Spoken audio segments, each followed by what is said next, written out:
Kenny, we'll start with I guess the obvious question here about creative minister. He was supplemented for quite a bit of money.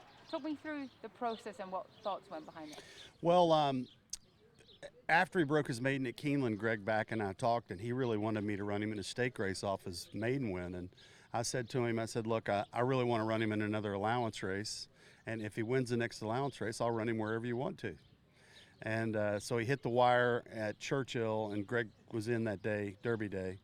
And he said, I want to run him in a stake race. And I said, well, there's a big one in a couple of weeks. Let's see how he fits on paper. I said, that's the good news. I'm not scared. And I told him, I said, if he wins the allowance race, I'll run him anywhere you want to run him.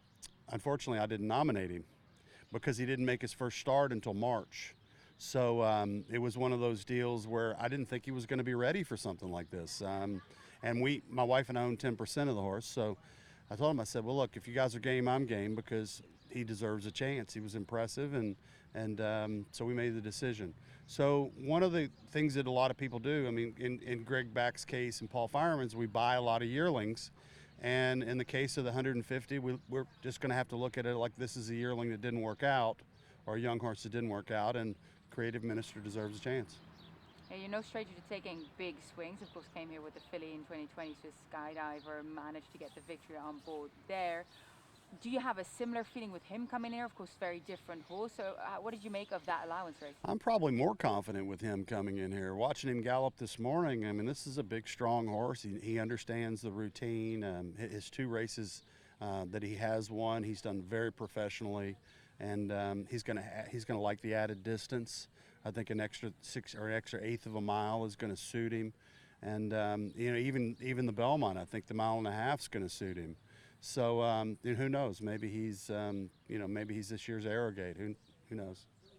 You've got a low drawn in gate 2. Are you happy with that position, or what would be the kind of plan going into it? Well, for anybody that watched his last race, he actually hugged the rail for most of the race, and then he tipped out and kicked home. And I think that gives Brian a little bit of an edge already being inside, and he can keep position down there, and hopefully he gets a clean trip around that first turn, and then he can find his way home. So inside doesn't bother me at all. He kind of hopped up a little bit at the start in that last race. Do you think he's a bit more of sort of a pressing, speedy kind of horse, or are you going to let him stroll back? Well, I buy horses at auction that have a really long hind leg. I don't necessarily buy horses that are going to go 5/8 of a mile, and so when they break and they get away from the gate, he's got a long hip on him, and the long hip helps him get the distance.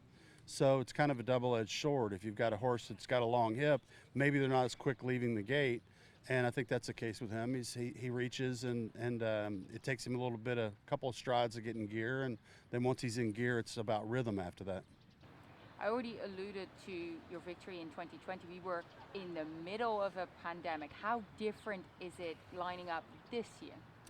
Well, that was certainly an odd year, but I've been involved in this race quite a few times. Tahana Run back in 1995. I'm not sure where you were then. But anyway, I don't know if that makes me old or experienced, but in 95, Wayne won it with Timber Country, and Thunder Gulch was here, and then subsequently I had Race Car Rhapsody that I brought in, and there were, we had the whole crowd here. Signal Man ran here, so we've been involved in this, and it's kind of back to old times. Do you enjoy coming up? Love coming, yeah, absolutely. We come up, we had crab cakes and bisque last night. We're going to enjoy every moment. We always do. Now, final question. You already alluded to it. How confident are you going into this field? How strong of a chance do you feel you are? Well, looking at the PPs on the race, there's 3 or 4 horses that legitimately are going to be tough. I think early voting is going to be a horse that we're going to watch. What kind of speed he has, and then Epicenter we feel like it's going to have to run a little bit. Maybe off form. We hope. And then Simplification's got a great shot too, and it's never easy, these races, but a good horse will figure it out. Thank you. You're welcome.